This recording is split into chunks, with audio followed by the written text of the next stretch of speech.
কুষ্টিয়ায় পৌঁছেছ, খানা খাইনি, কিছু করিনি। এত লম্বা পথ পরিক্রমা পাড়ি দিয়ে গিয়ে আমি মাত্র বসছি কোরআনের কথা বলবো। আমি খুব অবাক হয়েছি, ব্যথিত হয়েছি।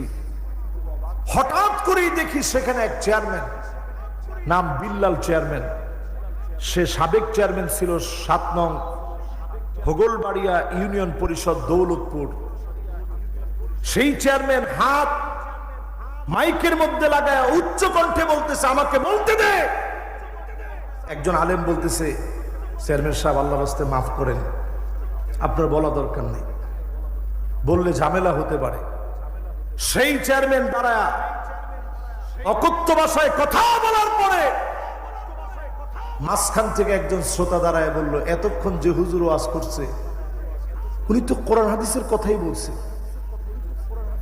নেতার গায়ে আগুন ধরে গেছে, সে নিজে দৌড়ায় গিয়া আমার শ্রোতার গায়ে যখন হাত তুলছে।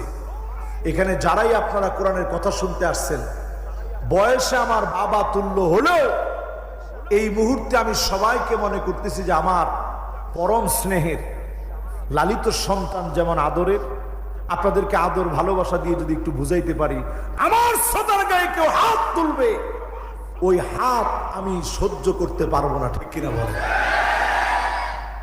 আমি সাথে সাথে প্রতিবাদ করলাম যে আপনি সাবেক চেয়ারম্যান হয়ে কেমন করে আমার শ্রোতার গায়ে হাত তুললেন, ক্ষমা চাইতে হবে। আমি যখন বলছি প্রকাশ্যে ক্ষমা চান, মাহফিলের শ্রোতার গায়ে আপনি হাত তুলেছেন, দ্বিতীয় স্বাধীনতার পরে এইরকম ন্যাক্কারজনক ঘটনা বাংলার জমিনে মানুষ মেনে নেবে না। আমি যখন এই কথা বলছি, সে আমার উপরে প্রচন্ড ক্ষিপ্ত হয়ে গেছে। আমি চিন্তা করছি, কোরআনের জন্য জেনে শুনে আমরা এই পথে আসছি জীবন দিতে, আমাদের আবার ভয় কিসের?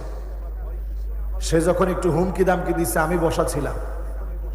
মাহফিল কমিটির লোকেরা বলতেছে, হুজুর সে লোক বড় খারাপ, আপনার আমাদের সাথে চলেন।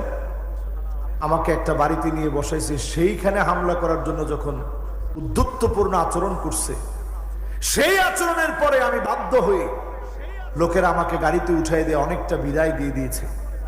আপনারা চিন্তা করেন, এই সমস্ত লোকগুলো দিনের পর দিন যদি ক্ষমতায় থাকে, হুব্বুন নাস, মানুষের ভালোবাসার আস্থা তারা অর্জন করতে পারে নাই, ঠিক কিনা বলে? আমি তো শুনছি, এই মধ্যে তোকে শুনলাম তোর বাবা মারা গেছে,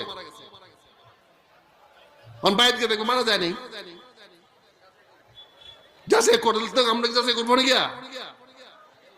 দেখা যাচ্ছে কি দরকার ছিল ওনার অতীতের কথাগুলো উনি বললেই হইতো যে এই জিনিসগুলো ভালো।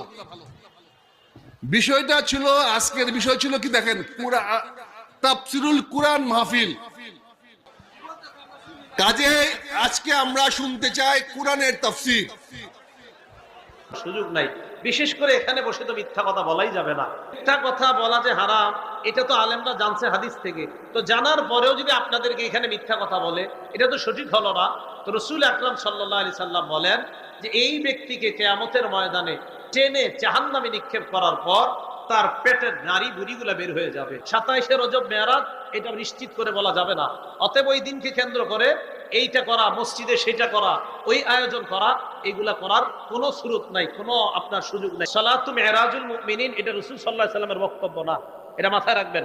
এটা কোনো বুজুর্গের উক্তি হতে পারে, এটা রাসূল সাল্লাল্লাহু আলাইহি সাল্লামের বক্তব্য না। সালাতু মিরাজুল মুমিনিন, এটা রাসূল সাল্লাল্লাহু আলাইহি সাল্লামের বক্তব্য না, এটা মাথায় রাখবেন। এটা কোনো বুজুর্গের উক্তি হতে পারে, এটা রাসূল সাল্লাল্লাহু আলাইহি সাল্লামের বক্তব্য না। মুমিন যখন নামাজের মধ্যে থাকে, ইউনাজি রব্বা, তখন সে তার রবের সাথে চুপে চুপে নিভৃতে একান্তে আলাপ করে। আমরা